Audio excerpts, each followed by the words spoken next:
Hello. It's us and it's podcast time. How you doing? And it's good to see you. And sit down right now. I see you're not sitting down just because we have pre-show test up. All right, now it's down. Now you can sit down. All right. Damn it. And we're doing the Regents now. Yeah. I'm going to jail. It's about time, honestly. They're coming to get me. Yes. An Italian YouTuber had his house raided for having Anbernic handhelds. And you're an Italian of Italian descent. And you have Italian descent. Handhelds. Yep. Yeah. I'm next. I mean, Stephen Colbert is probably going to jail.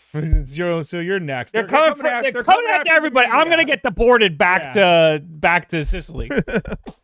We're not from Sicily. No.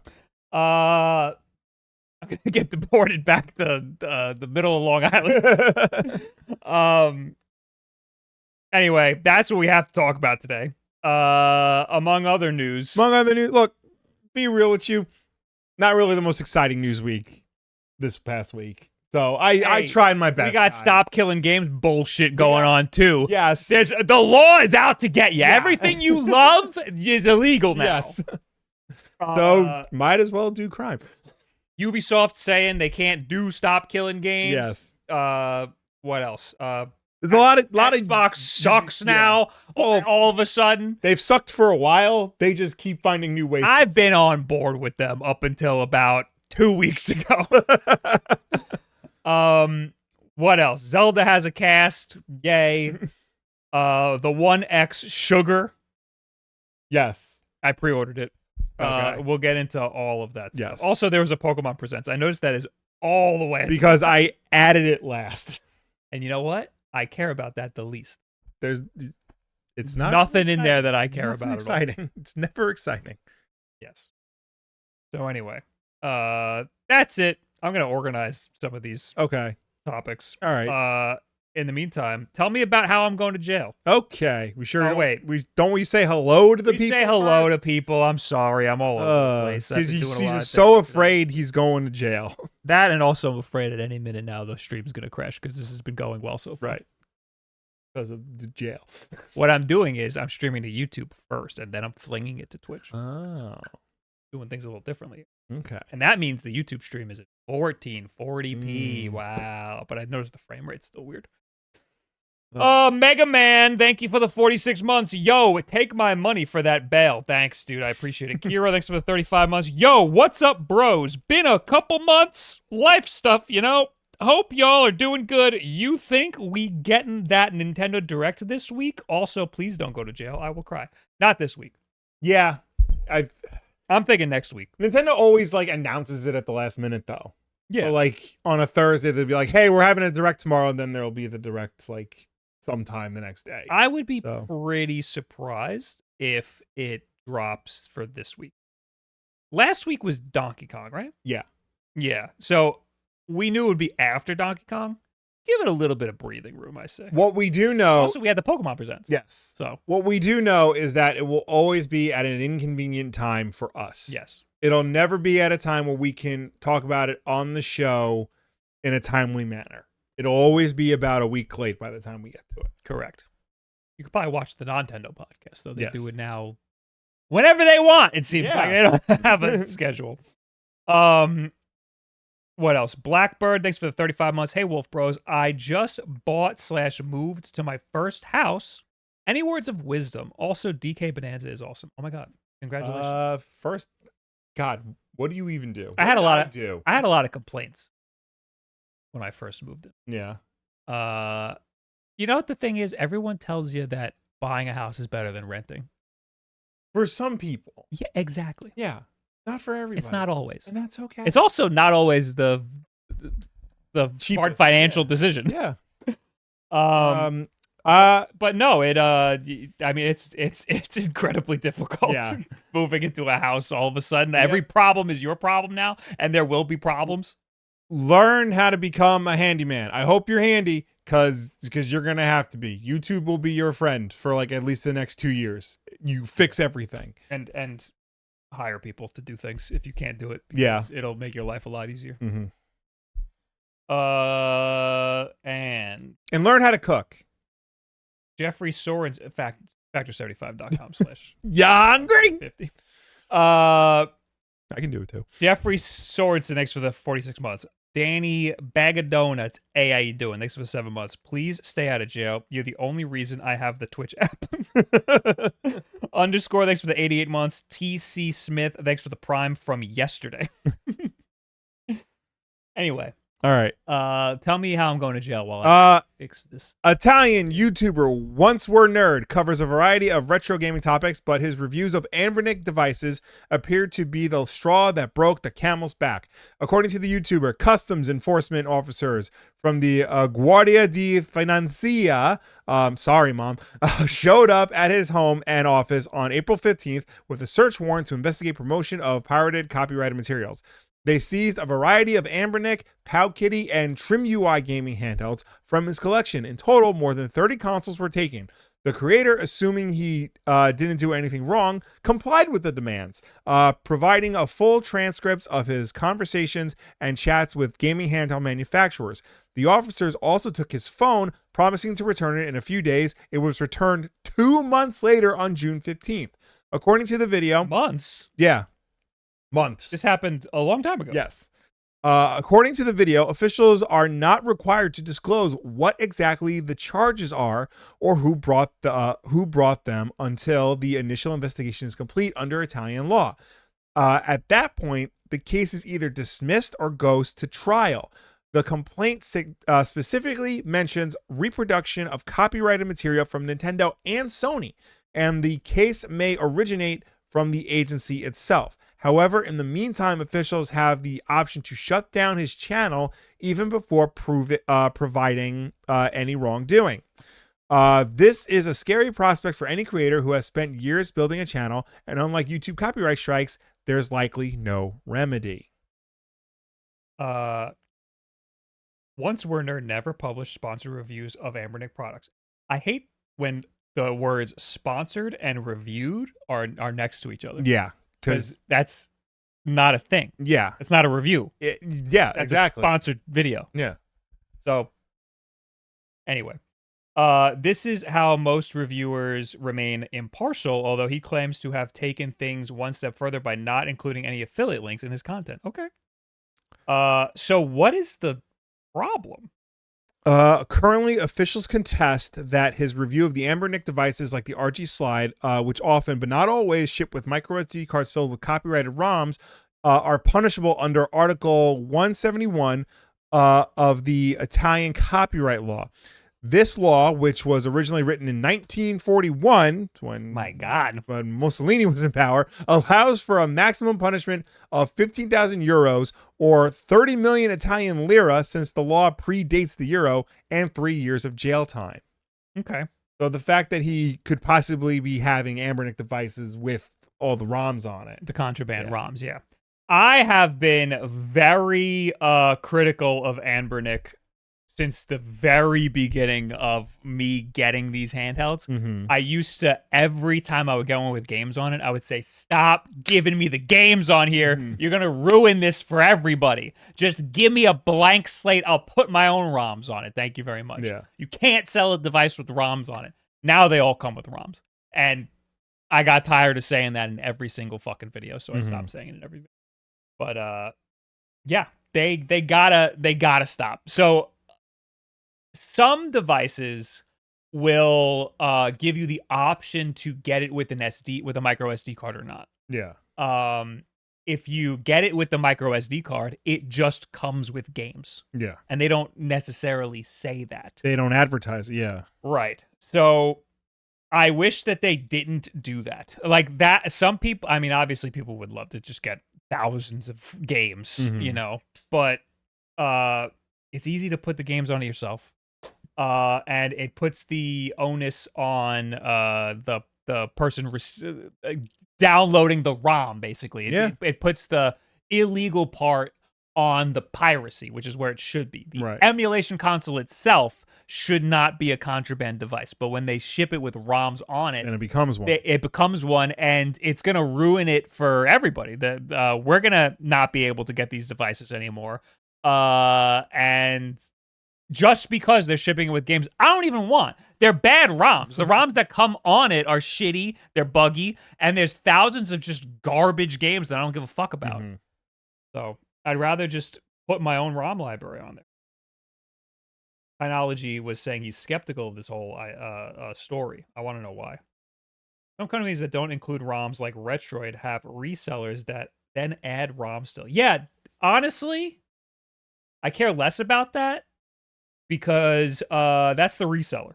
Right. Like I wouldn't recommend buying from a reseller anyway. Just buy it straight from the company. Why not just buy it straight from the company? So like I think that a reseller, if they're putting ROMs on it and they get raided, that's they knew what they were doing. Yeah. This is Anbernic. Like they are shipping it with the ROMs on it. Mm-hmm. In fact, I don't even know if I want to say this. They got the firmware on their website, and some of the firmware has the fucking ROMs on it. You could just go to their website and download the firmware from one of their devices, and it just has all the ROMs. They're just playing with fire. Yeah, they don't care. They're in China. So there's something about there's some part of like the Digital Millennium Copyright Act that says like you could owe thousands per like copyrighted material. Right. So like, could you imagine? Well, they raid this house, they pull out all the Anbernic consoles, and they charge me even $10 per copyrighted material. Each one has thousands on there. It's reminiscent of when, Napster first came on the scene. People were downloading music from Napster and Kazaa and LimeWire and stuff. When they would sue, like the record industry and the labels would sue like the individual people downloading songs, they got sued for every single song they downloaded. And some of these like, poor Midwestern families are getting hit with like hundreds of thousands of dollars because they downloaded like 10 songs. Yeah. And they would hit individuals. Yeah. Yeah. Yeah. Instead of like going to the companies that were providing the service. Yeah. Which is what they should have done. It's an interesting legal question too, even here in America. Like, everyone, like, I don't have a partnership with any of these companies, but there are affiliate links, and I have made money through affiliate links. But I wouldn't call these videos promotion in any way. No, it's, if anything, it's news. I almost always shit all over these things. When I talk about them, I'm almost always like, this thing sucks. Right. If you really want it, here's an affiliate link in the description. Otherwise, Anbernic doesn't send me anything. They sent me like one thing once. That one of the resellers actually, keepretro.com, they send me a bunch of stuff. Yeah. The last one I bought, this one I bought with my own money. And is that illegal? Again, I'm not a lawyer. My understanding is that buying the device itself, I don't want it to come with games. Right. I'm not trying to get it with the game. That's not illegal. What is illegal is the copyrighted material that is on the device or not on the device. Right. You know what? I don't want to implicate myself anymore. But it's an interesting legal question because it also, you could also broaden it even more. Like there are YouTubers who only get paid through affiliate links. There are YouTubers who are partnered with companies and don't disclose it. Right.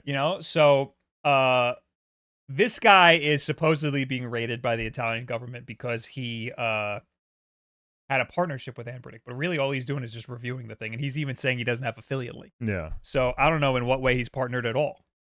He's probably maybe he just gets a free console. Maybe it's the promotion. I guess they're probably not really distinguishing between like being provided the stuff by Anbernic and like just talking about the product like you would a normal product. They care that it's promotion, which is crazy because he doesn't seem to have exchanged any money for it. But then there are other YouTubers who get affiliate marketing, and that could be construed as promotion. Meanwhile, their reviews, according to the Federal Trade Commission, the review cannot be a sponsorship. Yeah. So, which one is it? Is it promotion or is it a review? Like that's here in America.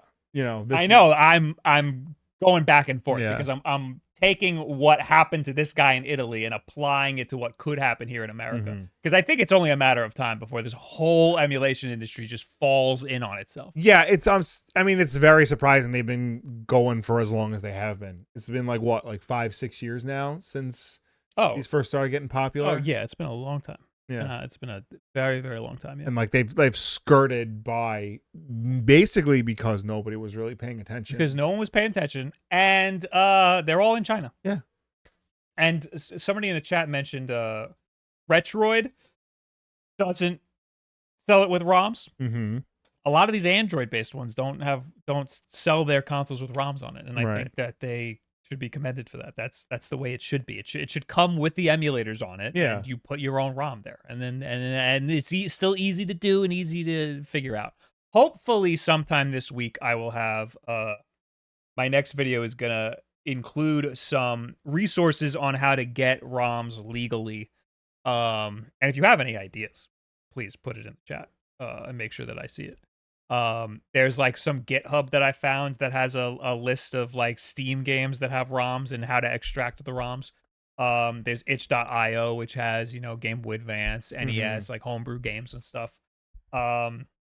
So yeah, this Anbernic selling licensed games and some of these other handhelds selling licensed games is gonna ruin all the legal emulation that we all care so much about.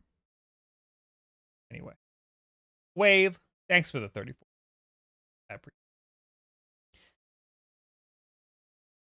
it. Anyway, so yeah, that's why I'm going to jail. Yeah. But okay, so Tynology said before, apparently this Italian YouTuber rage baits a lot. Oh, Mamma mia. And he set up fundraising or something. So it's I'm thinking maybe it happened, but not because he makes YouTube videos. Oh, like he got raided for something else? Interesting. I'm not well versed in law, and I'm definitely not well versed in Italian copyright law. Yeah. But I read up a little bit about American copyright law, and I can see the gray, murky world where, they bust in the door and start taking shit. Didn't Retroid have cracks of paid emulators? Cracks of oh, maybe. They do include emulators on the device itself. Not like licensed ROMs, but it's possible they have. I could see. I don't know which one it would be. I mean, they include Citra, they include 2 different versions of Dolphin. Yeah. Oh, maybe Moopin. Moopin is a paid one to get it without ads. Maybe they included Moopin, which would be illegal. That would be a copyright issue. Didn't you do a video on physical product that rips? Yes, and nobody watched it because no one actually cares about getting ROMs legally. Can you remind us what the product name is? Okay, so there's if you just want Game Boy and Game Boy Advance games, there's the Epilogue Operator, which is the best thing in the world. If you want other cartridge-based games, the Save the Hero Builders Heart Ripper. I actually used it yesterday because I'm making a video about all this stuff. Aren't they GB Operator? Aren't they doing? They are doing something else, and I don't remember if it's public information. So, because right now, on Epilogue's website, it's just the Game Boy Operator. Drastic isn't on the Play Store. Drastic used to be a paid. Oh, okay. But yeah, now it's not on the Play Store anymore. Hey, Wolf Bros, what are your thoughts on the Iron Mouse situation? I don't fucking know anything. She left her management, and she's a VTuber. Thank you. I was a VTuber that streams on Twitch. Okay. She left her management, and her management was supposed to pay $500,000 to charity and then never did. Okay. So, I mean, what do you want me to say about I that? can read this. Charity fraud is bad? I can read this Sports Illustrated article on the matter. On Iron Mouse? Iron Mouse leaves VSojo, alleges VTuber agency owes over $500,000 in charity. This is per Sports Illustrated. We condemn all forms of charity fraud here at the WULFF Den Podcast. Especially ones getting picked up by Sports Illustrated. What a time to be alive. Anyway. They raised over almost $500,000 since yesterday on charity links she opened. Oh, that's great.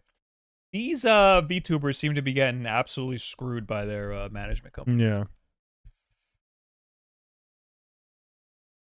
Anyway. When's the WULFF Den charity golf tournament?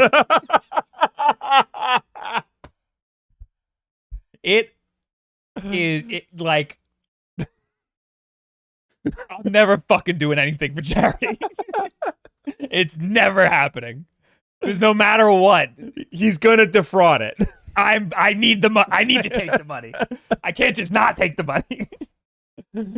No matter what, there's gonna be people like, thinking that everything's doom and gloom about WULFF Den Podcast. Fuck them kids. It's been a long time. I used to do charity streams, and I would not announce it. I would, in the middle of the stream, be like, by the way, any donations go to charity. Which is a horrible way to promote a charity. Yeah. But I haven't done that in a really long time. Anyway. Let's move on. Okay. I've read everything. Okay. Next news, let's talk about Stop Killing Games. All right. This article is kind of a weird one, so I'm gonna need you to walk through this with me. I watched his latest video. Yeah.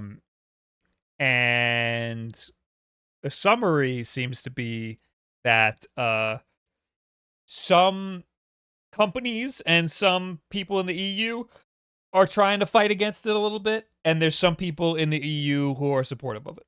Yes. This current situation, Stop Killing Games figurehead Ross Scott says serious accusations and false claims have been filed against the Game Preservation Movement European initiative, accusing the campaign of violating EU rules. All this comes as support continues to gain momentum, with the official EU petition now having surpassed 1.4 million signatures.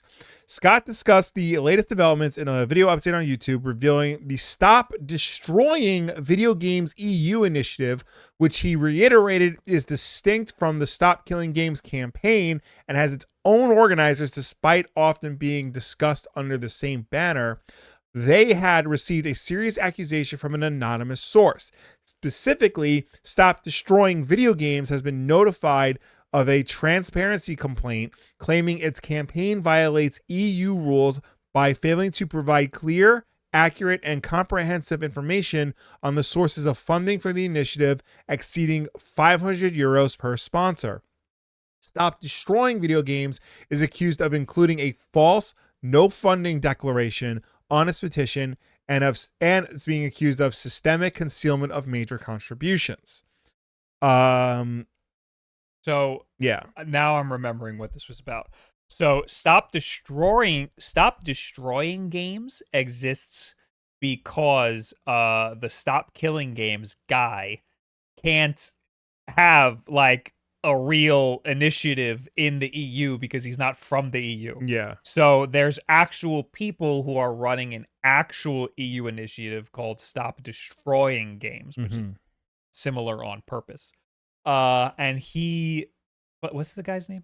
Accursed Farms, right? Yeah. Ross Scott. He is saying these guys can do whatever they want. I'm not the figurehead of their thing. If they don't agree with me, they can do whatever they want. I'm not controlling them or anything. But there's some anonymous source that is issuing a complaint saying that he is a foreign actor trying to control this initiative.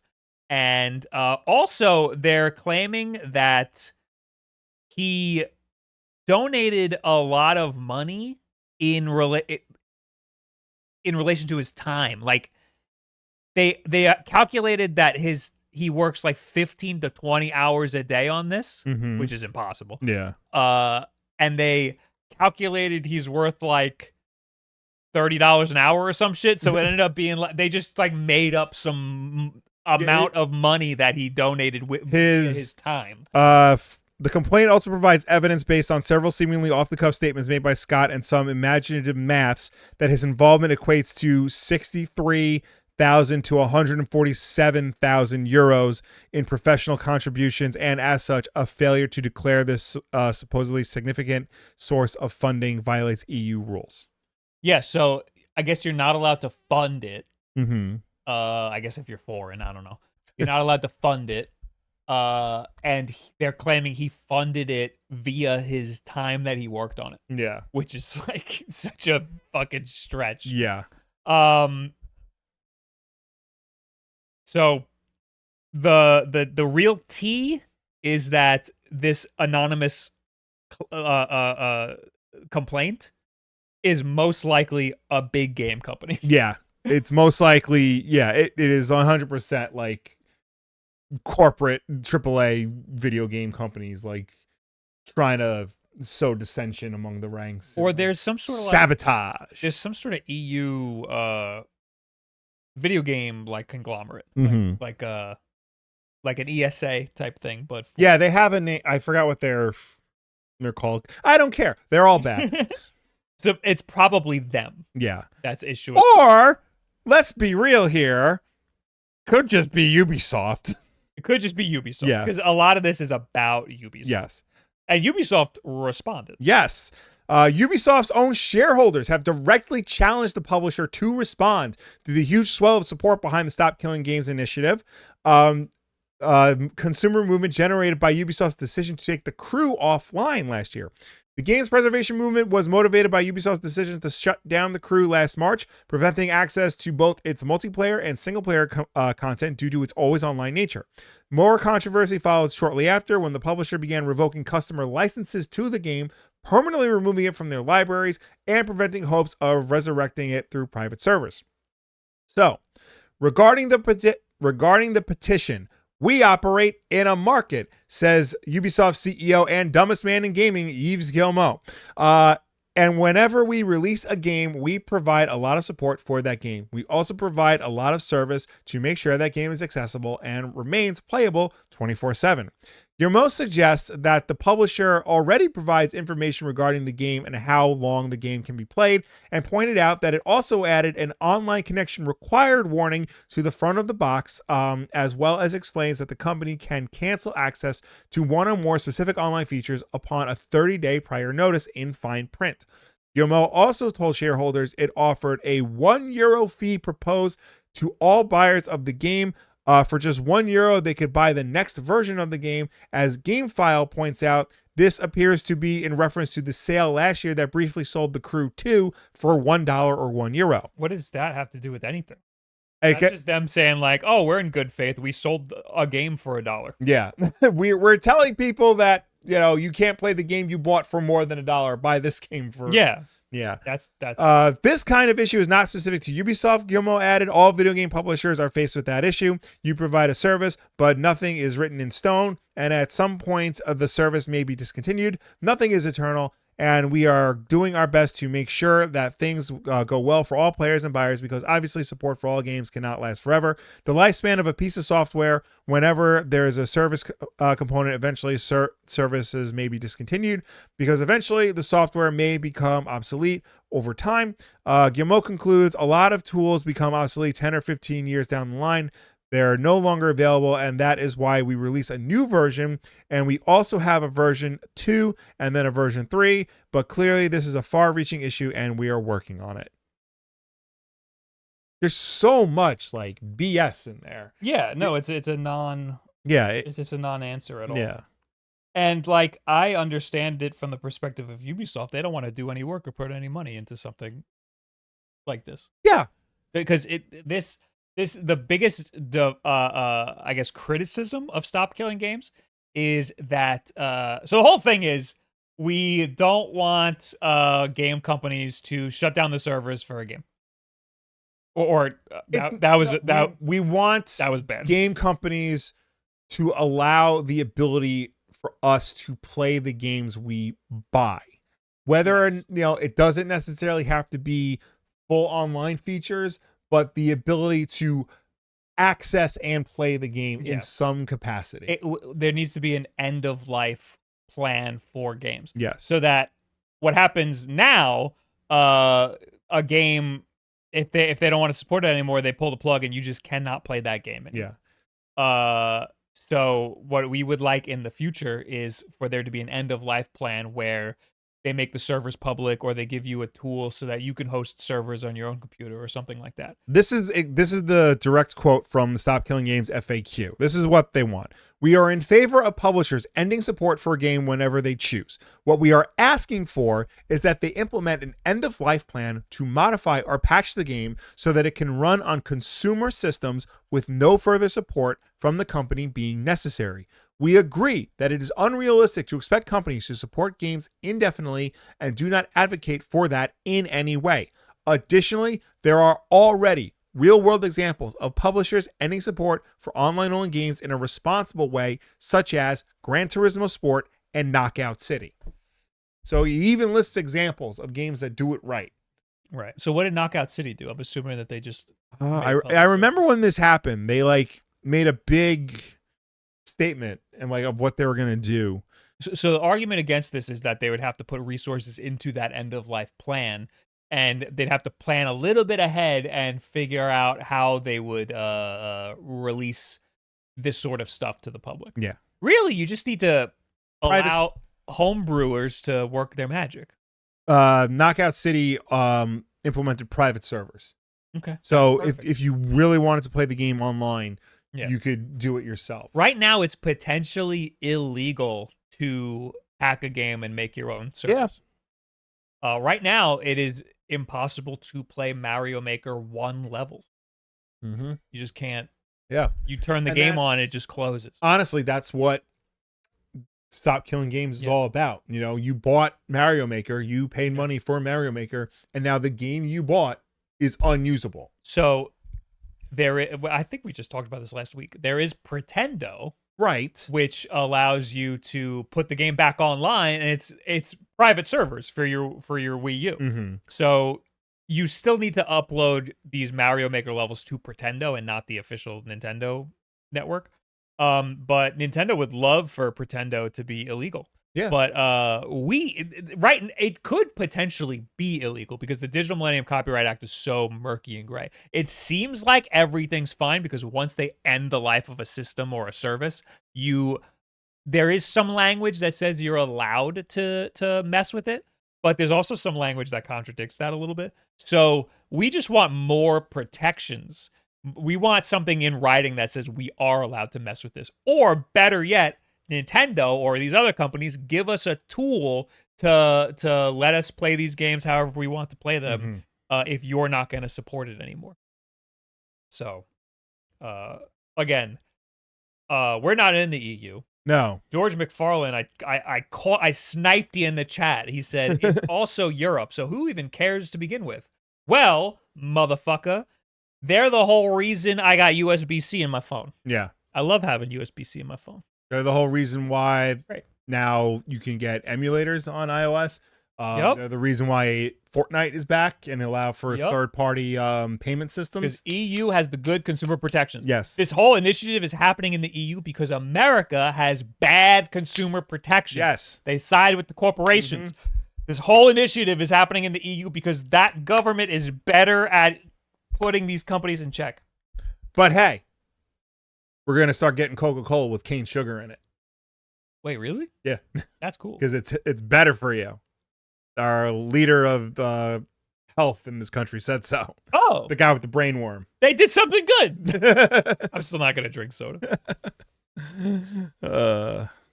Valve only were legally obligated to allow refunds for Australian folks. What are you talking about? Also, Australia sued Valve to force refunds for Steam, and now everyone gets refunds.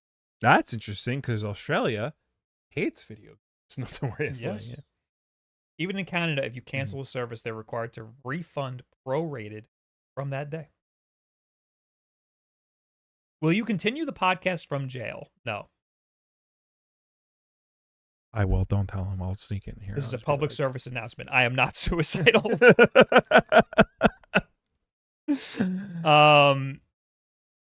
That's all for Stop Killing Games, right? Yes. We'll do this. Backlog. Backlog. Backlog. Backlog.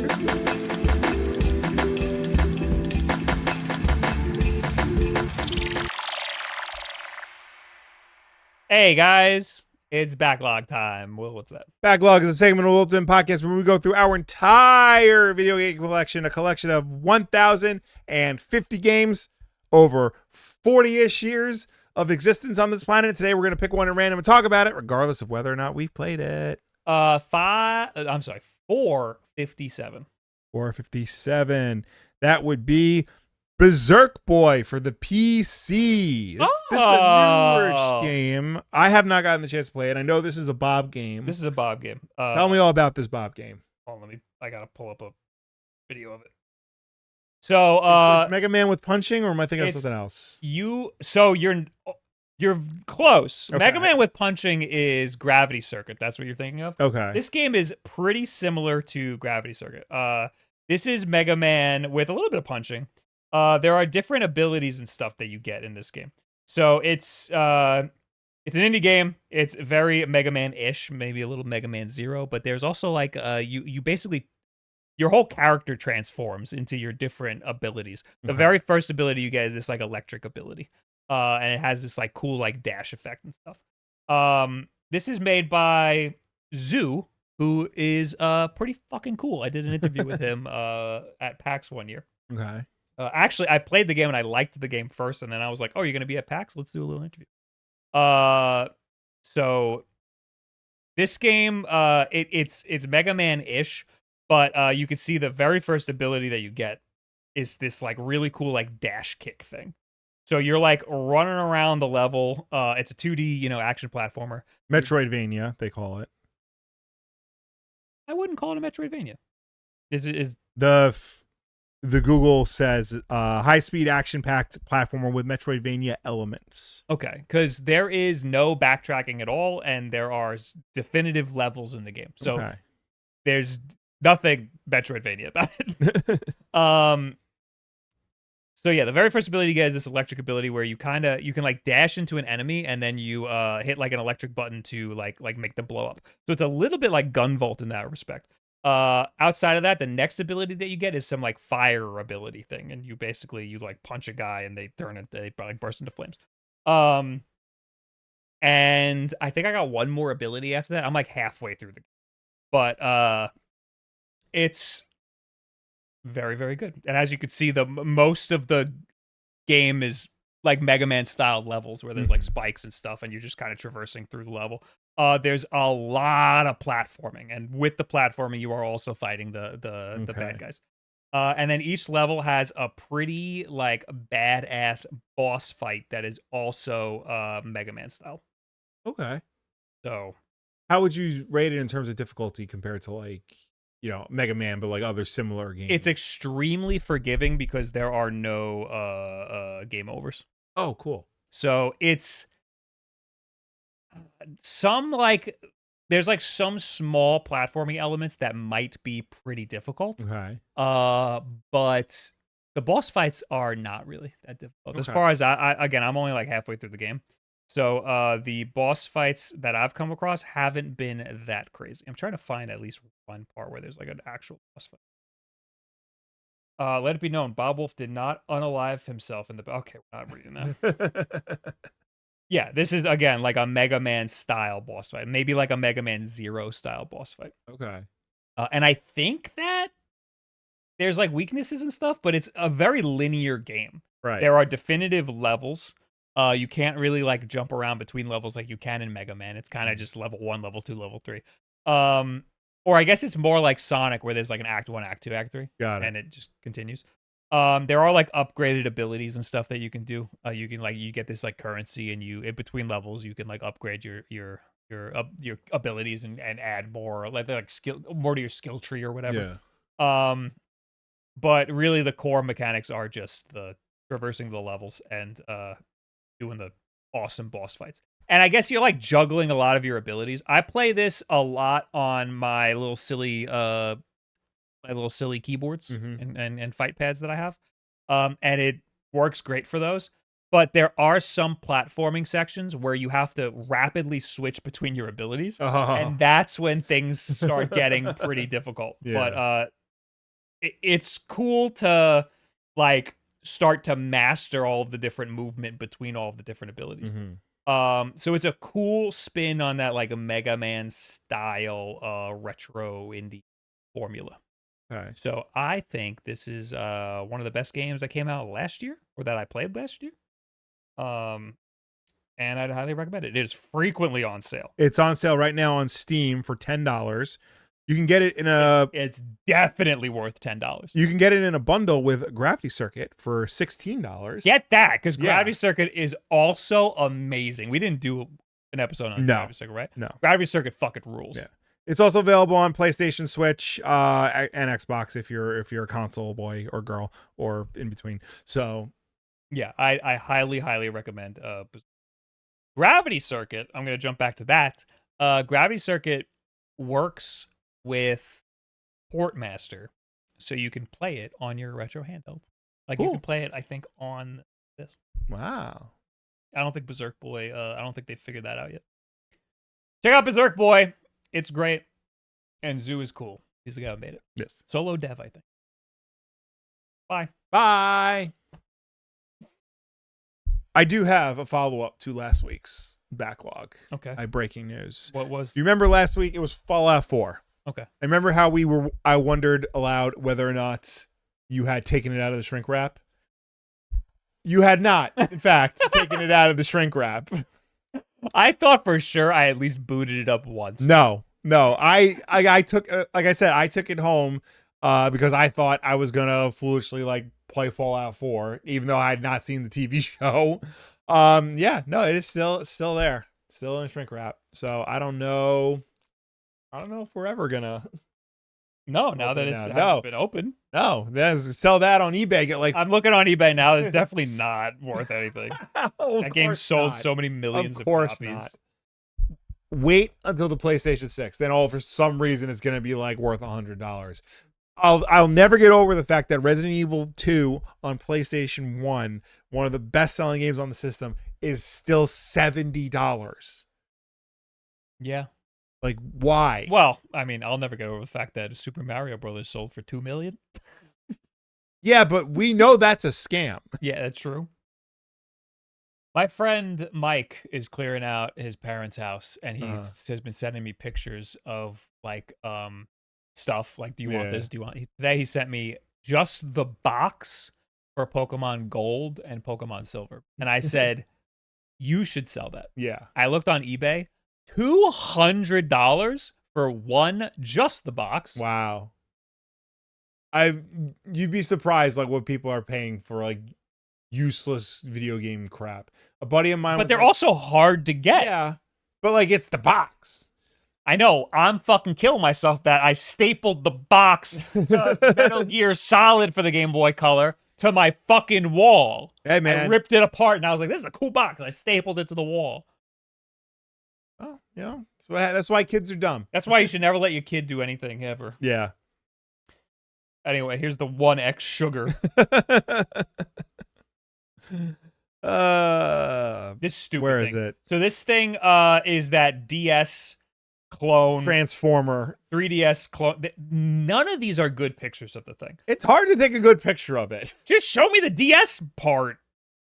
This week, One Notebook is crowdfunding a gaming handheld on Indiegogo like none anyone's ever touched before. It's got 2 OLED screens, 2 power buttons, 2 sets of volume controls, and 2 hinges rotating gamepads that let it transform into entirely different modes. Fold it down, it's like a Switch. I did not see this video. This is a wild video. Fold it down, it's like a Switch with its single 6-inch screen flanked by half gamepads. Pop open the 2.9-inch secondary screen and rotate the gamepads, and it's a Nintendo DS with one screen on top and the one screen on top of the other. Whichever mode you pick, the main controls instantly and automatically remap themselves to the new orientation, and that's just the start. This is a handheld that can emulate Wii GameCube, and play most demanding Android games like Genshin Impact on the highest settings. And according to friend of the channel, I can say that because I've met him now, Retro Game Core, its flagship Qualcomm Snapdragon G3 Gen 3 and 16 gigs of RAM can play even Nintendo Switch games smoothly with the right drivers. So I did pre-order it. Mhm. I'm extremely curious how it's gonna work with all these different configurations, Right. because they gotta program this shit into the operating system. Like when you flip it around, I've seen some videos of it flipping around and the Yeah. screen rotates and stuff, and it seems like it's going fine. But like, if the controller is gonna remap itself, that means the controller is gonna disconnect and reconnect, and not every emulator is gonna like that. Yeah. You know. Unless this thing has like custom emulators that know what to do when. Definitely not. There's Well, no way. I would hope so, because right now I think the pre-sale price is $600 and it's gonna retail when it finally comes out for $800. 800 is a lot. Yeah. 600, I was surprised. I thought that was cheap. Not cheap, but like that's like I was expecting it to be more. It's also big. Like it's a lot bigger than I was expecting. So I don't love that. I like the idea, like it's a very I like these companies trying wacky new things. I mean, they gotta. There's only so many times they can put out a Game Boy SP clone or like a standard like chocolate bar style gaming handheld. Yeah, so I love the idea of this like little tiny like square screen on the bottom. Mm-hmm. And that you could flip it around and do all sorts of cool shit. I'm really interested in it. Now, some people got their hands on it already. Russ got it. The Retro Game Core Yes. got it. I think I just saw a suggested video from Tech Dweeb. I think he might have gotten it. Okay. This I did check it out. One Netbook is the parent company. Mm-hmm. They also own oneX Player. Yes. oneX Player, they offered me a device once, or maybe I asked for it. I don't remember. I did a video on one of their devices. It was a big, like 11-inch tablet that you could play games on, and it had like these controllers just. Oh, I remember that. Yeah. That was cool, but it was expensive and it had a little bit of jankiness to it. So I was pretty critical of it. I published the video, and then like a week later, they told me to take the video down. So I was like, "That's not how this works." No, they said we never approved the video. You have to take it down. And I said, "You don't get to approve the video." And I was like, I forgot exactly how the conversation went, but I said something along the lines of, "We don't have to ever work with each other again." Yeah. So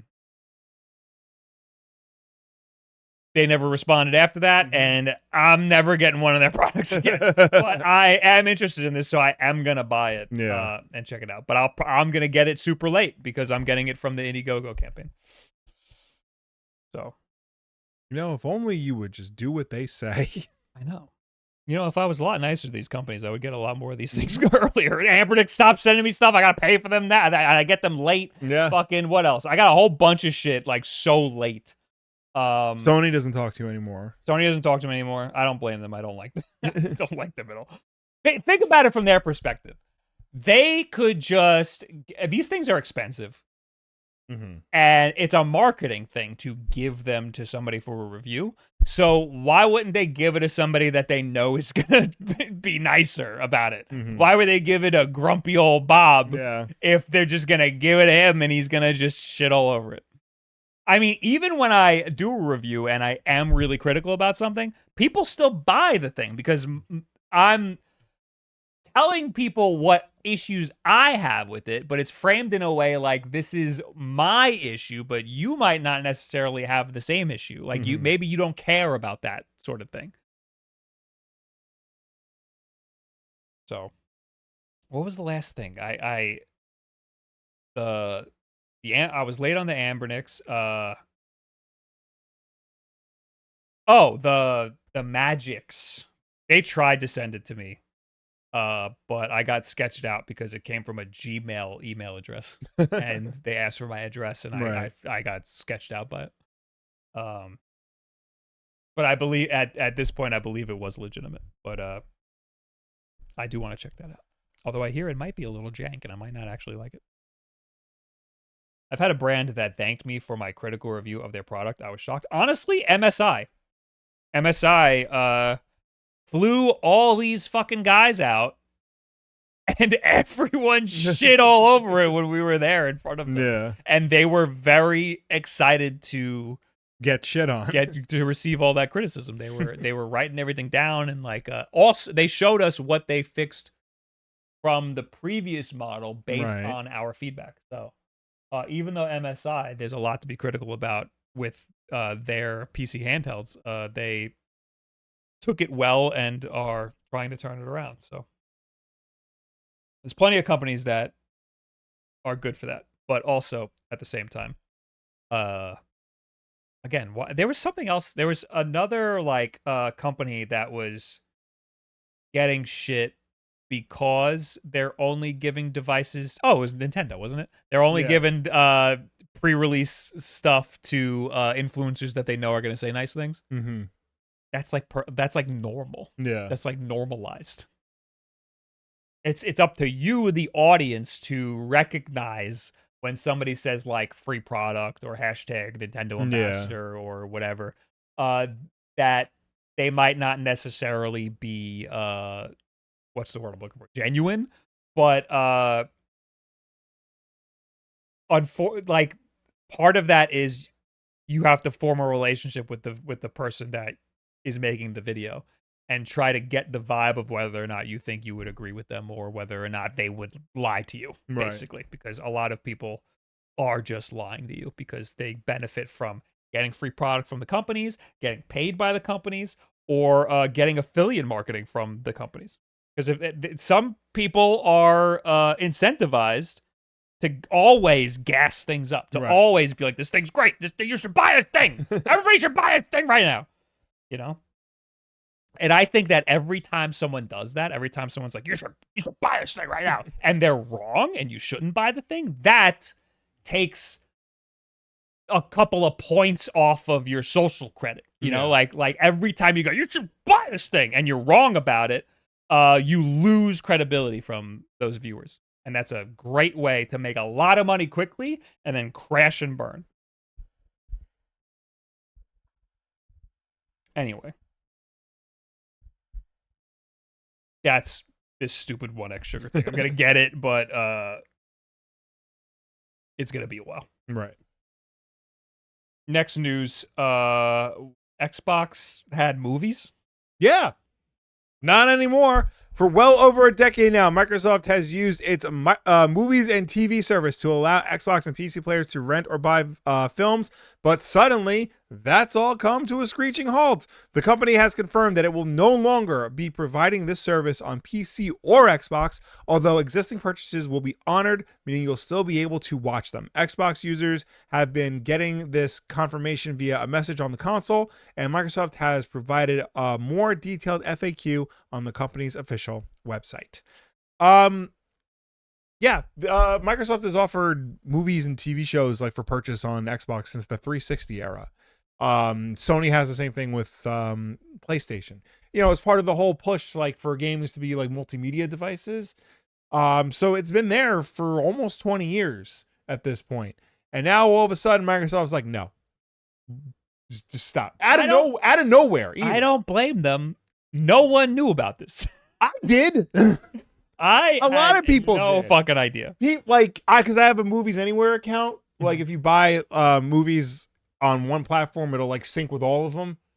So like, yeah, that was one of them. So I have all these movies that I never watch on Xbox. I mean, you can still access your content. You can access your content. Yes. So they're not like removing it from you. But for like, I don't know what the user base is, but for whatever user base was using it, like now they just can't anymore. Synology says, what will I do with my Zune now? Well, I need to find my Zune. I want my Zune so bad. Is it at Mom and Dad's house? I think it's in one of these drawers. To be honest, I think it's like literally right there. Well, I mean, I don't know where the cable is. Oh god. Buttons, man. I pressed the game back button. Hit the game back button again. Thank you. The original name of Microsoft Film and Television was actually Film and Television is the European name. Movie and Television is what it was called in the US. The original name was Xbox Video, and then they changed the name to Zune Video. Oh. Yeah. There you go. Because they really wanted Zune to work. Wow. But it never did. I loved my Zune. Everybody who had a Zune liked the Zune and wouldn't stop telling you how much they liked the it. problem is it wasn't an iPod. It wasn't an iPod. I was gonna say iPad, but that's a different thing. I loved my Creative Zen Micro. I loved my Zune. I would do anything but buy an iPod for some reason. Dude, like, this is completely off the rails, and this is no longer Game Fact. This is just a bunch of millennials reminiscing about early 2000s tech. But like, there were two types of people in the world. There were iPod people, and there was everybody else. And everybody else had their MP3 player that they swore by. But the problem was they would always have to get a different MP3 player later that year. Yeah, my Zen Micro lasted 3 months. The iPod people just kept their iPod until they went to college, and then they got the next iPod. This was my Zen Micro. I think I had a yellow one. Was it yellow or was it green? It was like the Gatorade green. Yeah, it was this one.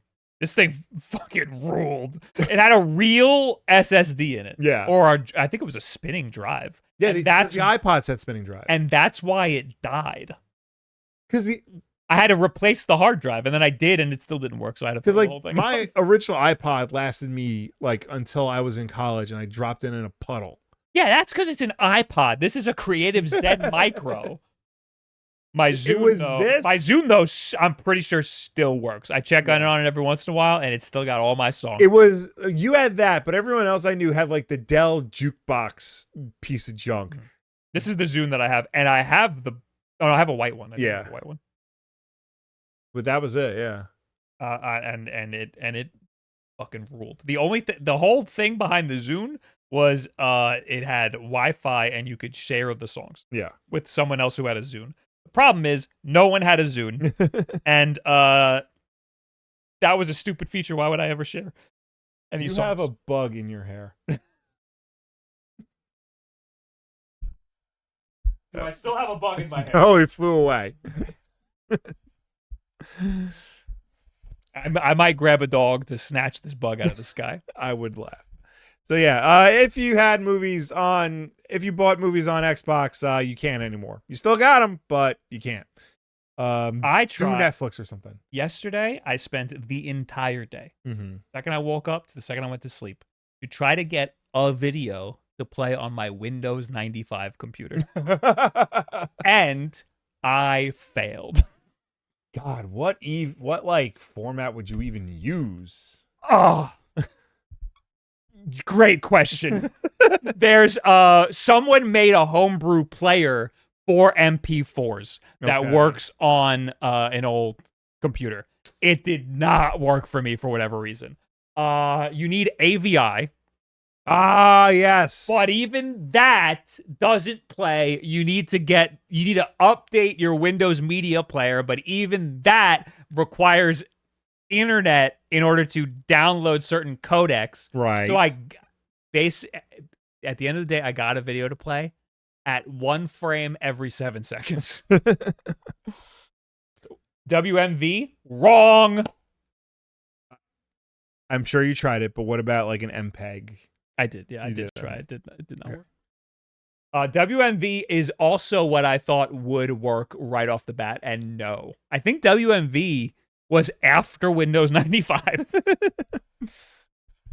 Anyway, Wood rated us like 15 minutes ago. Thank you, Wood. Oh, hey. I'm sorry we didn't acknowledge any of you raters, but we were talking about early 2000s portable music devices. We were in a heated debate. Yes. Hello, biscuits. Anyway, I still have my iPod Classic, looking to upgrade the battery and hard drive while it still works.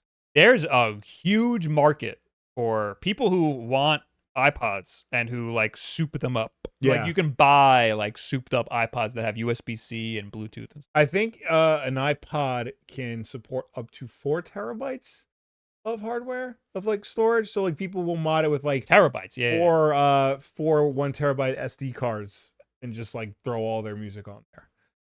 Could you run Game Boy ROMs on a Zune HD? I don't know what it runs on. I don't think it would be easy. Probably not.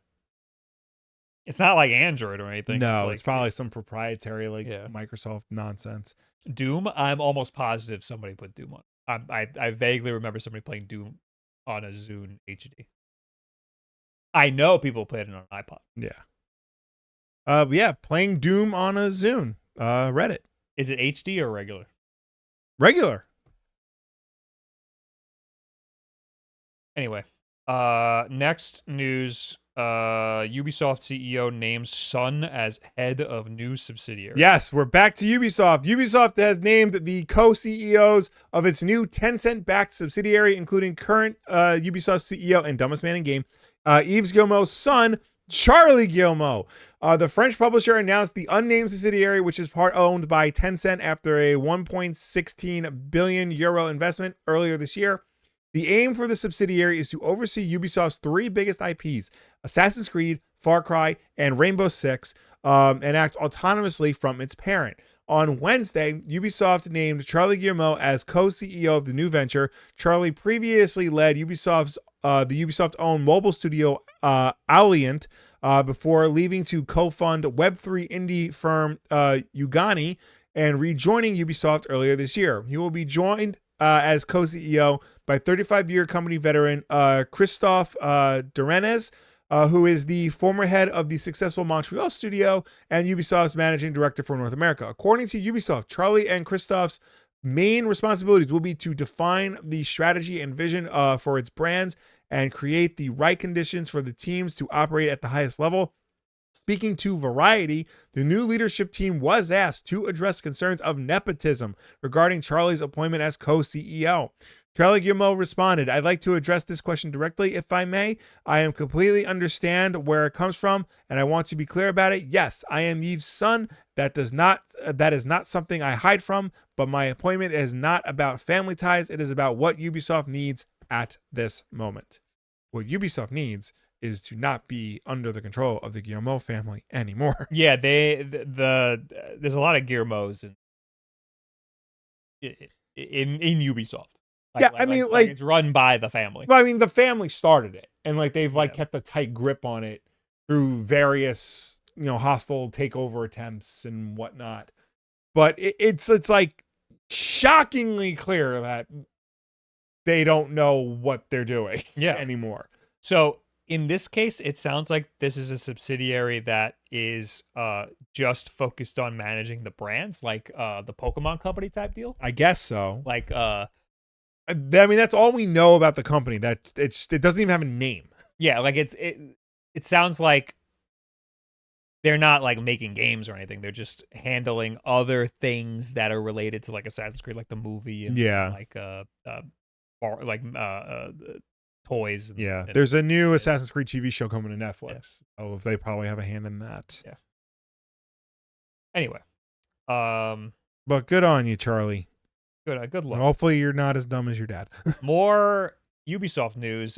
More stupid Ubisoft news. They are blaming Star Wars for the reason that Outlaws flopped. Yes. Ubisoft CEO, dumbest man in games, Yves Guillemot has chalked up Star Wars Outlaws' lackluster performance to the choppy waters of the sci-fi saga's fandom. Addressing shareholders at a recent Q&A, Guillemot didn't reflect on the game's own performance issues, bugs, or complaints about repetitive gameplay.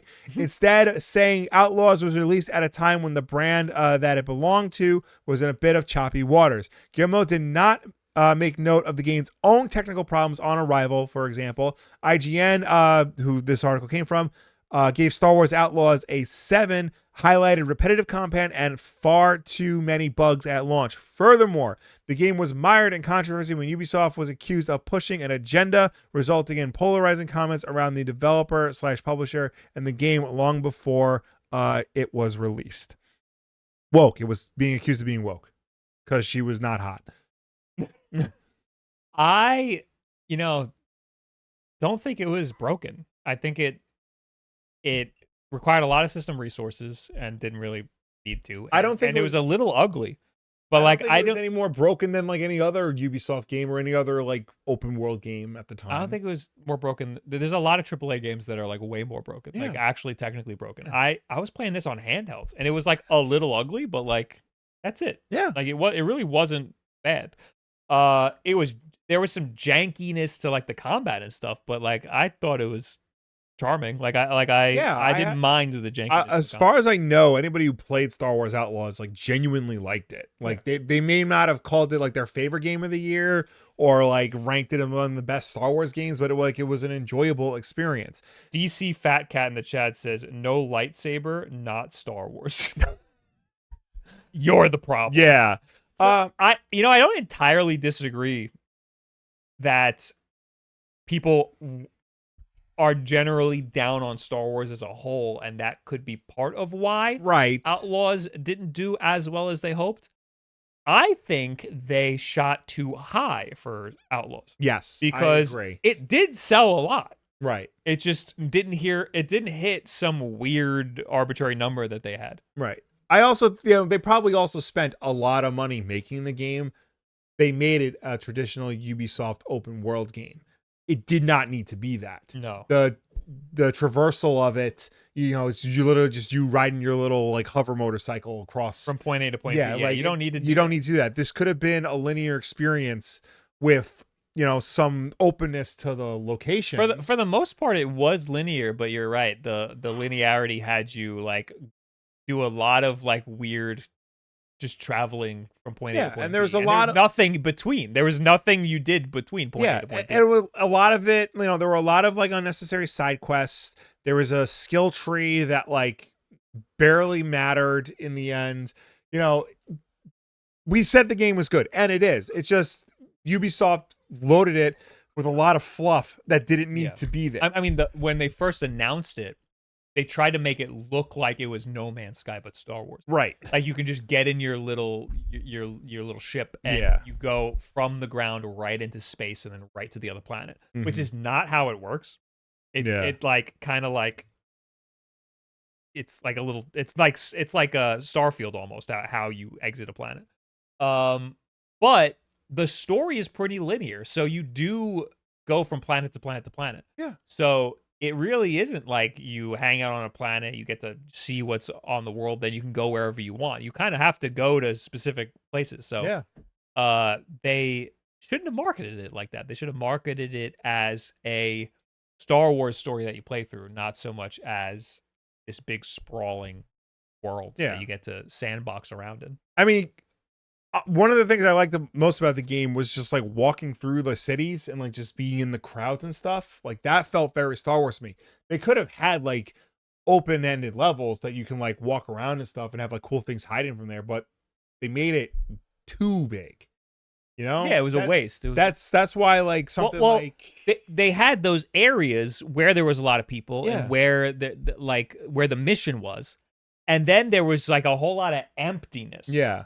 That just didn't need to be there. Well, that's why something like Mafia the Old Country is so appealing, because they took all that out. And it's just a standard, Yeah, we only want you to be in this area. Yeah. And make the area that they want you to be in really nice. Yeah. Like, I don't need to have a lot of room if the room has nothing in it. Mm-hmm. Anyway. Nick Maroda with the $10. Bob, I know I've seen a drum set in your background somewhere. I need to hear the Wolf Bros talk about the insane Mario Kart World music. Kind of old news, but I now feel totally okay with the $80. I tweeted something about that when the game first came out, about how the soundtrack kind of justifies the like, there are a lot of songs, and they must have spent a fuck ton of money on the soundtrack. Right. There's some absolute bangers in there. The Underworld theme, like remix, is like incredible. Okay. I haven't like sat there and listened to the whole thing, but like I like every once in a while on my feed a song will hit, and I'll get to just sit there and listen to the song, and it's the jazz is nuts. And it's crazy that like now Mario Kart is synonymous with crazy jazz music. Because that used to be Marvel vs. Capcom's thing. Oh yeah. Hey Bob, any thoughts on the Pokemon Presents today? Shall we? Yeah, might as well. We'll go right into that. Yep. It was the Pokemon Presents. I have no expectations whatsoever. It's always the same thing. It's like a little bit of like gameplay for like the next Pokemon game, and then a lot of other crap. I know I'm gonna hate this game. Maybe. Let's see. Pokemon Presents. We had Pokemon Friends, a new game out today, a daily puzzle game that lets players solve a variety of Pokemon themed brain teasers. Hold on, I like brain teasers. Yeah, it's available on Switch, Android, and iOS. Wait, that's kind of cool. Daily puzzles? Yeah. Let's see. Oh, this looks dumb. This looks like a little kid thing. Oh yeah, the franchise for children making games for children. How dare they? Yeah. New details on Pokemon Legends ZA, including phenomena known as Rogue Mega Evolutions. This game looks so bad. Anyway, I thought you were talking about ZA. No, I'm moving over to ZA now. Rogue Mega Evolutions. That's great. Some wild Pokemon in Luminos City are mega evolving on their own and wreaking havoc. Neat. This is a Switch 1 game. Yeah. That is also going to have upgrades for Switch 2. Mm-hmm. And they put Switch 2 in the beginning of the trailer. So, interesting. I think they want you to see it as a Switch 2 game. So much so that they're releasing a bundle with the Switch 2. I did. Yeah, that's the next news article. Okay. Bring that up real quick. That is honestly surprising. It is it's $500, so it's the same cost as the Mario Kart bundle. That's awesome. Well, Mario Kart bundle is a better deal because that game's $80. Right. But do we know how much Pokemon ZA is going to cost? 70, it says it. 70. Oh no, it doesn't. It says now that AAA games cost a full $70. So we don't actually know what it's going to cost. But that would be nuts if this game's $80. But even still, like $70, like you're still saving $20. Yeah. I think this is cool. I mean, it just means that we're probably going to get more Switch 2s out in the wild in time for the holidays. It's also making me think that, like, because they said the Mario Kart bundle is not going to be like a permanent bundle. It makes me think like every time there's a new game coming out, that's going to be the bundle. I think that'd be cool. Yeah, that'd be really cool. I'd imagine during the holidays you will have in tandem the Mario Kart bundle and this game. Yeah. I don't think they'll get rid of the Mario Kart bundle yet. I actually don't think they're going to get rid of the Mario Kart bundle at all because the first Mario Kart 8 Deluxe was always the bundle game. Yeah. Forever. You probably still see those this holiday. So it's cool that this I think a lot of people are going to jump in on the Switch 2 specifically for this game. However dumb I think this game might be. That being said, this trailer, it makes it look like the game runs really good. It's just a trailer, so, you know, it could be doing some smoke and mirrors, but the Pokemon Scarlet and Violet trailer had horrible performance. So this looks really promising, and it looks like the trailer is running at 60 frames.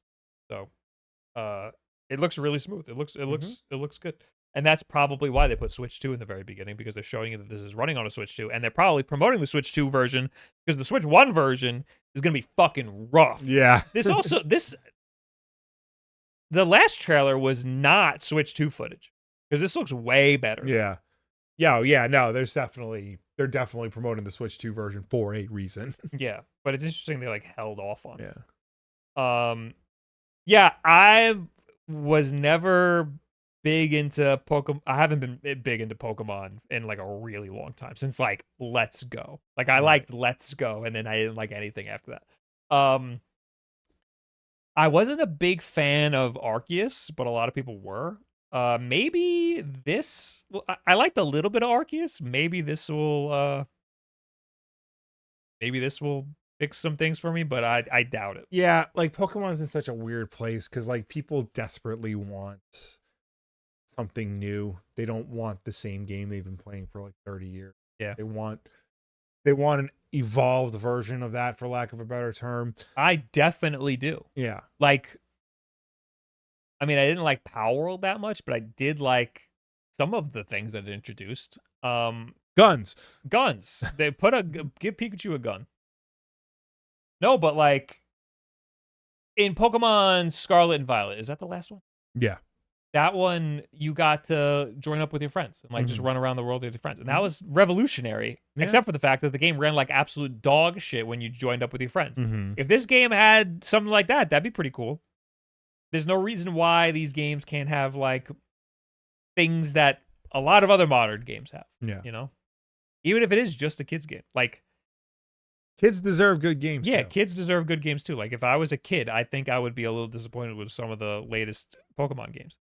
They can't survive on just their charm alone anymore. I mean, the last Pokemon game was dog shit, and it sold the most out of any Pokemon game ever did. So, I mean, I don't know how much these bad games are hurting the brand, but I don't know. I think eventually people will stop buying the games if they keep becoming ass. Whatever. Is that all the presents? That's all. No. There's a lot more.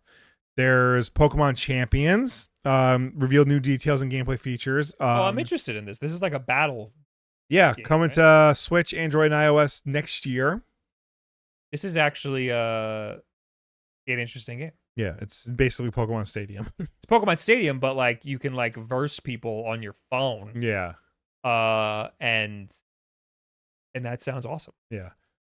Then there's Pokemon Tales: The Misadventures of Sirfetch'd and Pichu. This is a new stop-motion animated series coming in 2027. This is fake stop motion. You think so? I think so. No, it's being done with Arteman Entertainment, the Wallace Gromit dudes. Really? Yeah. Oh my God, this looks amazing, then.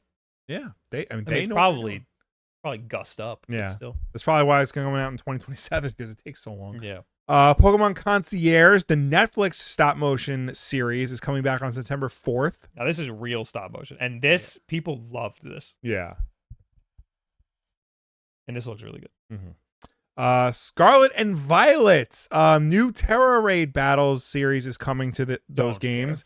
Okay. Pokemon Go Fest 2025 Max finale is coming with new Dark Side events and the arrival of Eternatus. Okay. Pokemon Sleep, drowsy new Pokemon coming to Pokemon Sleep, including NT, Raikou, and Suicune. Suicune, nailed it. Those are coming in November. Okay. Yeah, they release stats that like Pokemon Sleep like actually helps like the whole world sleep better or something. Like everyone's gotten more sleep now because of Pokemon Sleep. Maybe I should try it then. Lord knows I need more sleep. You'll like collect. You'll be like, honey, I gotta go to bed early. I gotta collect the Suicune or some shit. All right, so I mean, I'm interested in Pokemon Champions, so they got me interested in something. Yeah. I'm probably gonna get Legends ZA and play it for like a little bit, but I can't imagine it holding my interest that much. Pokemon Friends is banned. What's Pokemon Friends?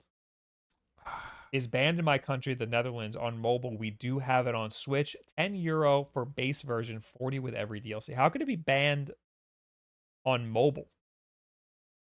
Does it have like some but not on transaction or Switch. gambling thing? Yeah, but on mobile and not on Switch. That's weird. I don't know, man. I just want Pokemon to look 10 times better than it does. Where is the Mario or Donkey Kong Bonanza level quality of artistic style and direction? I just want the game to have good mechanics.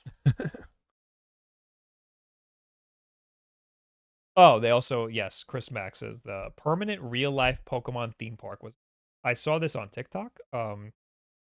It's a theme park, but there's no rides. And all of the Pokemon that are in the park are just statues. Okay. So it's not really a theme park. So to me, it seems like it's a Pokemon Center, but like an area that you could like walk around. So anyway, moving on. Uber Yoshi, thanks for the 12 months. I hope you brew something tasty today. I've had 3 coffees today. Ethel, thanks for the 69 months. Haha, funny number. And Yeah. Wave, thanks for the 34 months. Never not funny. Link and Zelda, here they are. This is Miyamoto. I am pleased to announce that for the live-action film of The Legend of Zelda, Zelda will be played by Bo Bragason-san and Link by Benjamin Evan Ainsworth-san. I am very much looking forward to seeing both of them on the big screen. The film is scheduled to be released in theaters on May 7, 2027. Thank you for your patience. I don't know either of these people. Neither do I. And what is this picture from? These are I think these are just test footage, like test pictures. Okay. These are not like their headshots or anything. I think it's not from the movie, but this is like pictures taken like, because I mean, she's wearing Zelda colors and he's wearing like a tunic-esque thing, but like, not necessarily. This doesn't look like even close to like film ready. No, I think this is like from a screen test or something. Yeah, it must be some sort of screen. Yeah. So they look fine. This will be fine. They look fine. They look like Link and Zelda. Sure, once he puts the hat on, he'll look more like Link. I did see people were like saying, because like he's 16 in real life and she's like 20, and everyone's like, but aren't they a couple? And like Polygon had a great article.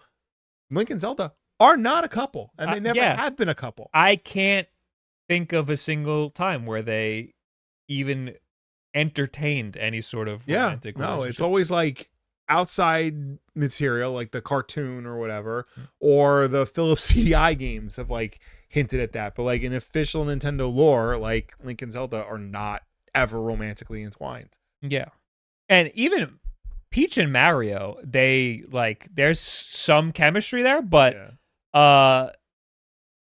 official lore has them kind of never like getting too close. Yeah, even the game where like they're going to marry each other is like, she's like, nah, I changed my mind. Yeah, she's like not even about it. So this is a Link to me seems more like a Luke Skywalker type situation. Yeah, like he's like asexual. He's like not interested at all. It's that, Hero of a Thousand Faces thing. Mm. So yeah, I can see that. There you go. Hopefully the movie's good. Kingdom of the Planet of the Apes was Wes Ball's last movie, and that movie was great. So, but Avi Arad's involved, and he doesn't know how to make movies. Christian in the chat says Skyward Sword ? I don't know what happened. I don't know. Were they a thing in Skyward Sword? One game out of like 40. How many Zelda games are there? I don't know what happens in Skyward Sword. Yeah.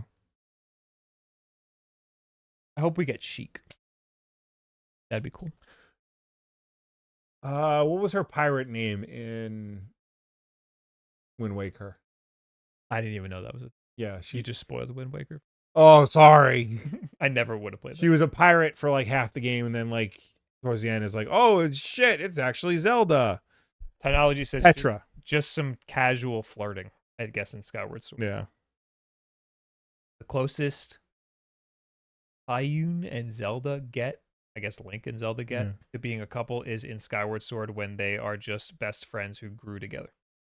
Okay. Well, I'm not going to play to find out. Moving on, Mortal Kombat 2. Yeah, now for a real movie. Movie. Yeah. Okay. Warner Brothers has released the first trailer for Mortal Kombat 2, the sequel to the hit video game adaptation released in 2021. Mortal Kombat 2 will be released in theaters this year on October 24th.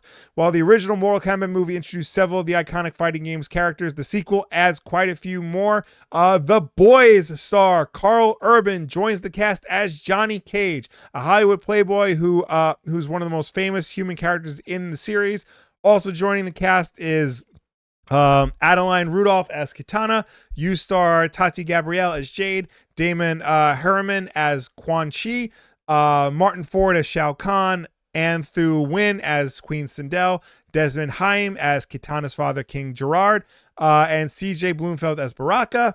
Returning to the series is Louis Tan as original character and useless character Cole Young, Jessica McKee as Sonya Blade, Ludi Lin as the fireball launching karate master Liu Kang and my gay sexual awakening, Makad Brooks as Jax Briggs, now with his cybernetic arms, Josh Lawson as Kano, Chin Han as Shang Tsung. I'm gonna get this name. Tadanobu Asano as Raiden. Hiroyuki Sanada as Scorpion, Joe Talsim as Sub-Zero, and Max Huang as Kung Lao. So there you go. There's your cast. Very cool. Yeah. Did you see the trailer? No. I believe that Mortal Kombat 2 is following the trend of Sonic 2 and being the movie that the first movie should have been. Oh, okay. So, because like the first movie was fine, whatever, but like there's a stretch in the middle where like they're training this dumbass Cole like how to do Mortal Kombat, and it's like drags the whole movie down. And like Cole is like such a needless addition. Like I don't know why they created him for this movie.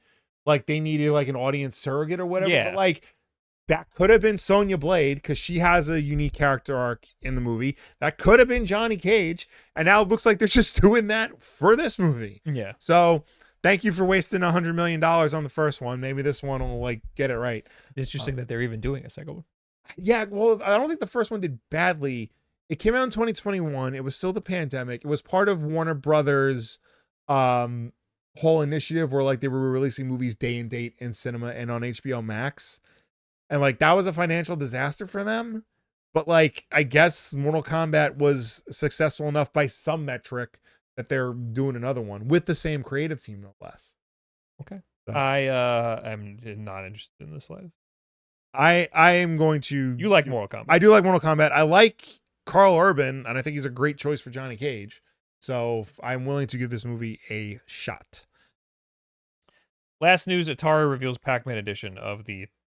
Excuse me. The 2600. Okay. I just think this is cool. Atari and Bandai Namco have announced a series of products to celebrate Pac-Man's 45th anniversary. The Atari X Namco collection is a collaboration between Atari and Bandai Namco. The main item is an Atari 2600 Plus Pac-Man edition, a re-release of the iconic console in bright yellow. It is available for pre-order now for $170. The console bundle also includes a Pac-Man double feature, which includes Pac-Man 7800 and a brand new arcade-style version of the original game, and Pac-Man 2600, the first home console release of the game. Alongside this, the collection will include the CX40 Plus wireless joysticks in 5 colors to represent Pac-Man, Inky, Blinky, Pinky, and Clyde. The joysticks will be $40 each. Atari also announced new DLC for Atari 50, the Namco collection. The DLC, which will be released for $8 later this year, will include Pac-Man 2600, Galaga, Dig Dug, Xevious, Galaxian, and more. MetaSension says a Pac-Man edition of a console that has the worst Pac-Man port. Yes, that's what like blows my mind, is that like they are like saying like, yes, let's honor like the worst version of Pac-Man ever released. It's just an easy partnership. It is an easy partnership. And they said, because I think this 2600 is not just a 2600. I think it also plays 7800 games. Okay. And I'd hope it has some processing power. and the Pac-Man double feature is going to come with a 7800 version of Pac-Man, which is closer to arcade version. I didn't know Pac-Man Shadow Labyrinth, or it's not Pac-Man at all. No, it's just Shadow Labyrinth is out. It's out? July 18th. Was released on July 18th. Are people reviewing it? I was promised a code. I think it has a demo as well. I think it does. It does not seem to have a demo. But yeah, you can get it on Steam right now. Interesting.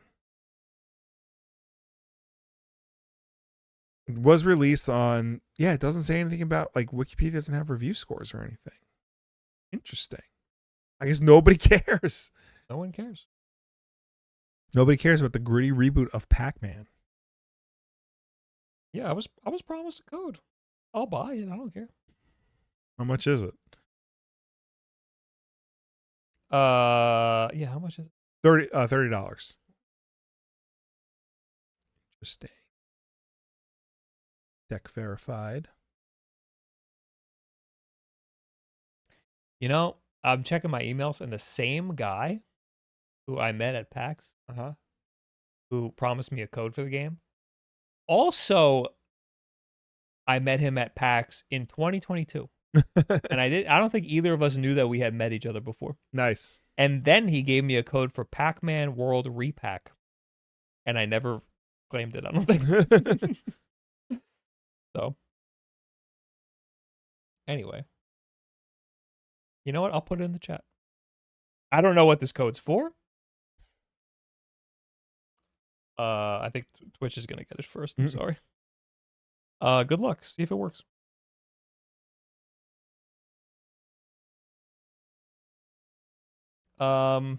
Anyway. Oh, that was the last news. Yes. So now we can do Tweet of the week. Tweet of the week. Tweet of the week. Tweet of the week. It's your lucky day. I have 2. Oh boy. And the first one is an Animorphs book cover. Yeah. It's a twisted T turning into a pair of car keys. Because drunk driving's funny. Yes. And the next one is this guy from this weird Jubilee video. And it says, "Where the fuck is Jubilee finding these guys?" And the quote tweet is, "No way they found Waluigi Mangione." See, it's funny because he is literally the opposite Yes. of Luigi Mangione. Yeah.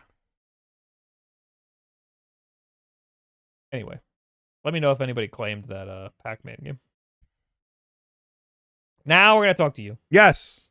Let's start with people who left comments on last week's WULFF DEN Podcast from the YouTube channel. YouTube.com/WULFF DEN Podcast.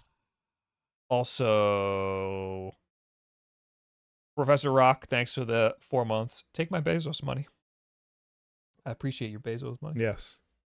Raftor from last week said, "My Switch 1 Pro controller got drift just after a year and was the worst drift I've ever seen. My Switch 1 Joy-Cons never got drift and still work today on my launch Switch 1.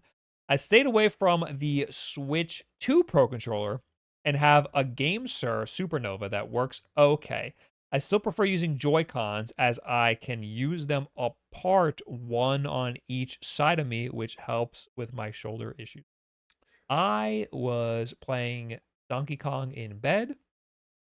That's just a little game me and my wife. I was playing Donkey Kong in bed with the Switch like on my chest and the Joy-Con at my sides. Like, How was that? it was good. Okay. Honestly, playing a Switch in bed sucks. It makes your hands numb after a while. So now I'm just gonna sit here like this. Okay. Selfish says, "That darn Backlog. I've never started Fallout 4, but I've purchased 3 or 4 PC copies of it through different bundle deals. I even got the London expansion set up on GOG, and that's not an official thing, right? I think it is. And still have never hit play because more interesting games are constantly coming out. I am right there with you." Yeah. It just keeps happening. Wotver says, "Hell yeah, dude. Yu-Gi-Oh. Hell yeah, dude. Yu-Gi-Oh." I don't get it. I mean, what's there to get? It's Yu-Gi-Oh. Did we say something about Yu-Gi-Oh? I don't remember. Yu-Gi-Oh.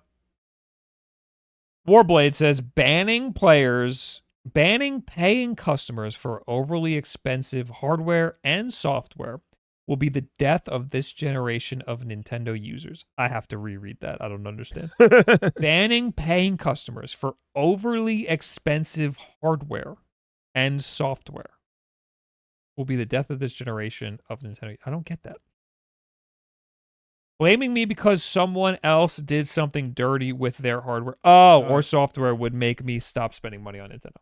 This is in relation to Nintendo banning people who buy used games, not knowing that the ROMs of those games were done correct previously. Yeah, I'd be really upset if I got Yeah. I mean, it seems like you just call them and they sort it out, but like I'd be really upset to have to call them. That would make me it's an extra step that should not be there. It would make me not want to buy a used game. But also it would make me, like, if I want to buy a used game, I would then just buy it on a different system. So anyway, Gilhermer says, "Dutch are not Germans, LOL. Netherlands, dude." I don't know what we did. Did we offend the Dutch again? By the way, Will, That's me. you know, is not the whole FBI agency is only working to take Pirate Games' website down, right? Maybe one or two agents working on it, lol. It's not like the agency is not working on other crimes, lol. I mean, I was the one who said that Nintendo was sending the FBI to do their dirty work. yeah. It's not like we're like the FBI is only working on this. We know that Yeah. FBI is a big thing. They got other things to do, Whatever. like go after Stephen Colbert. But like the fact that Nintendo is working with them to do something that, in the grand scheme of things, is not important. Whatever, man. Worry about your Yeah. sauerkraut or whatever. Bros, how does it feel to be calling gaming gurus from Long Island Retro in their email? What? How does it feel to be called gaming gurus from Long Island? Oh, I guess Long Island Retro Gaming Expo sending out their promo stuff now. And Oh. and I guess they call this gaming gurus. I'll take it. Yeah. I've been called many things. I've been called worse. Yeah, so that's really not so bad. Currently busy trying to go after previous president. Oh, the Oh, FBI. the Yeah. Yeah.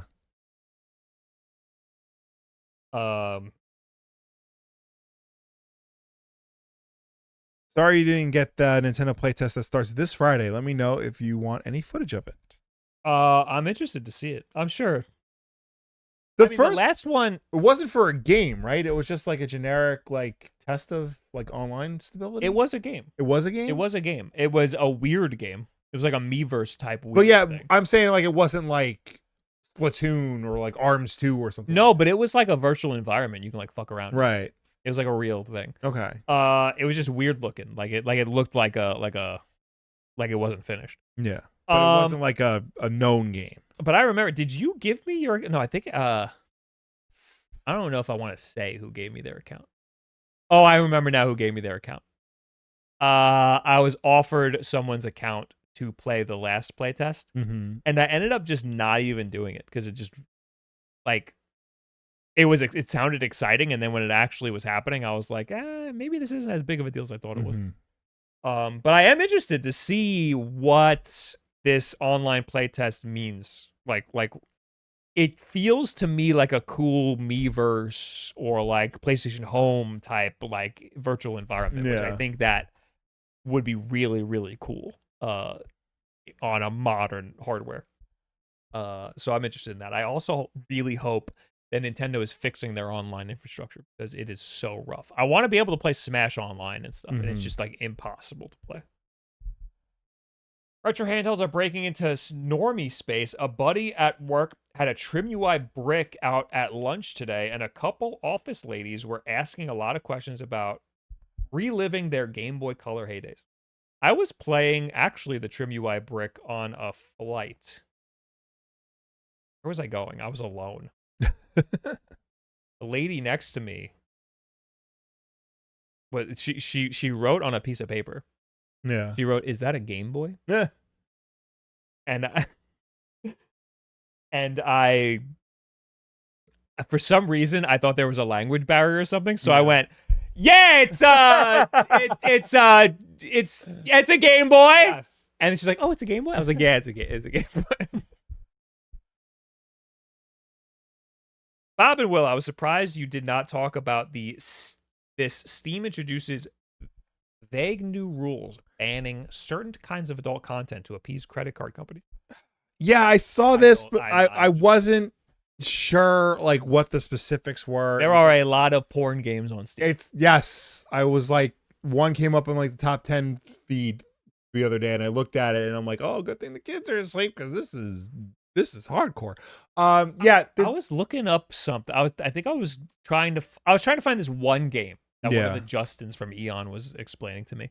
That it's like a game where you have to rizz up a girl, but it's a competitive game where you and a buddy have to rizz up the same girl, and you can fuck with each other, you know? right. So I was trying to look up that game, and when I was looking up through dating sims, some of the games you would click on, it's just full penetration porn in the trailer, and it doesn't warn you or tell you to like do an age verification or anything.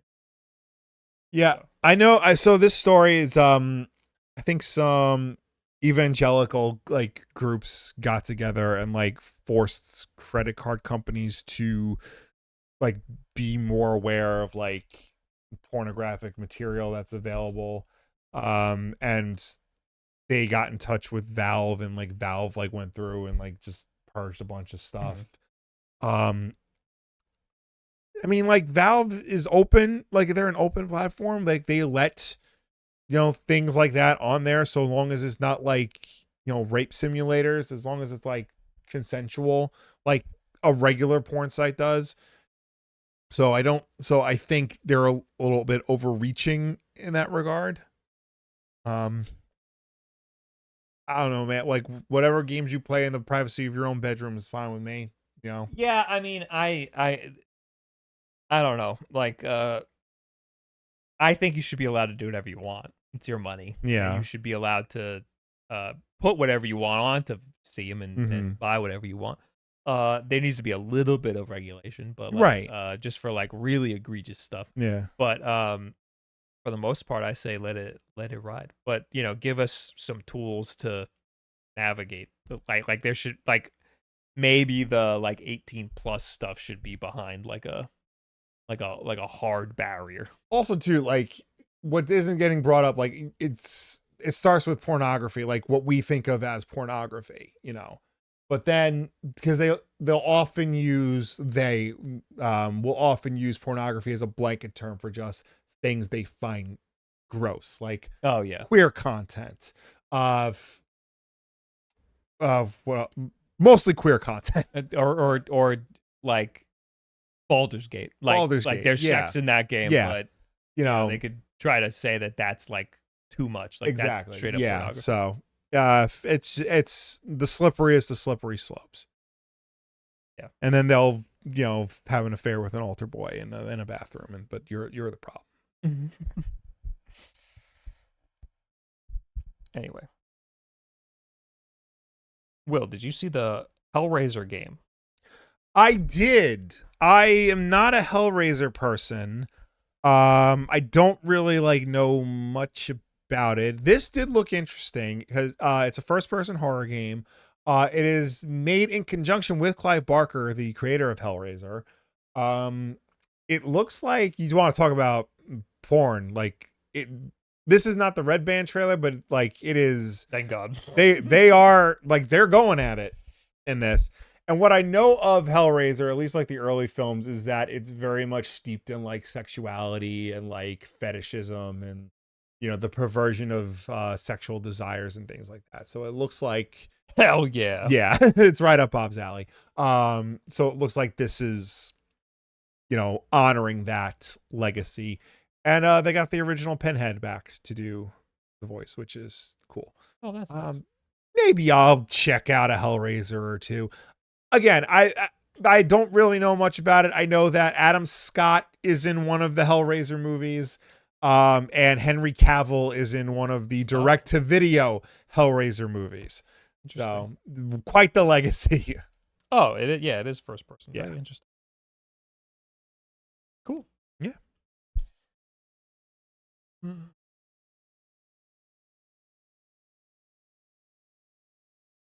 Gosh, this show has gone downhill fast. What do you want from us? The end of the show. Yeah.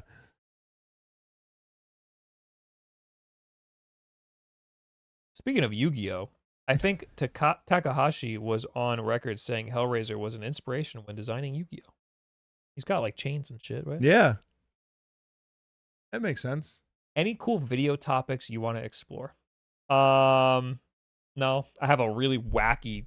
The next video is the wacky one we filmed. Okay. Oh, that's going to be exciting. The wacky one. I'm hoping to put it up Thursday, but it's going to be a lot of work over the next day. The Konami man next to the subscription finally got to see Soups this weekend. It was so good. Also, good show. Oh my God, thank you. Thank you for liking us. I haven't seen Superman. Also, this weekend is Fantastic Four. So I think I'm just going to see that. No, I'll see Superman first. Well, no. Are you guys gonna watch the new Fantastic? Yes, I'm gonna try to. I might have to wait until after your thing in 2 weeks. So okay, yeah, So I mean, like, I'm probably gonna see it. It's getting good reviews apparently, and not like just because that's what they do now. The first reviews that come out on like the Sunday, it's like the fans who like they pay to go see it. That was the thing that I was hearing, was that Superman was getting shit because all of the initial reviews were people that they like handpicked to right, watch the but movie. that's every movie. Yeah. You know, the and game console. Yeah, Fantastic Four did the same thing. You Yeah. know, then Yeah, yeah. like you wait a few days, and then the actual reviews come out, and the actual reviews say like, "Hey, Superman ain't bad," and then now it looks like the Fantastic Four ain't bad. Marvel's back again. Well, I always the initial reviews always skew everything. Yeah. So give it a couple days. Yeah.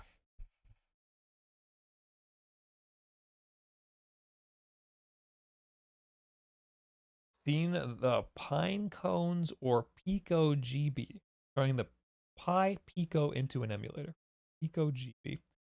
I'm not really interested in a Raspberry Pi emulator. I mean, that But- means you got to do work. Yeah, and they're just never good. I do like the Pi Pico though. Yeah.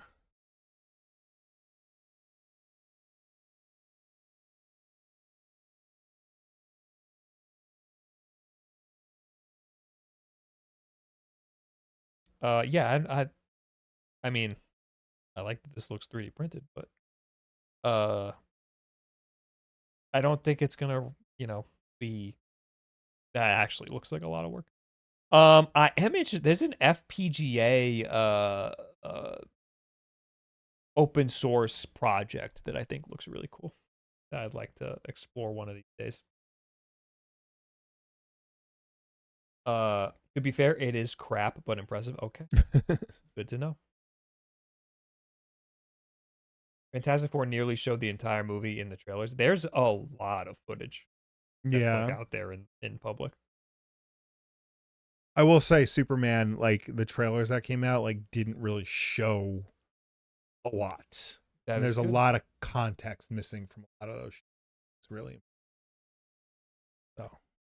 I have the Retro Flag GPI. It was cool, but screen sucked and it was a pain to boot up and down.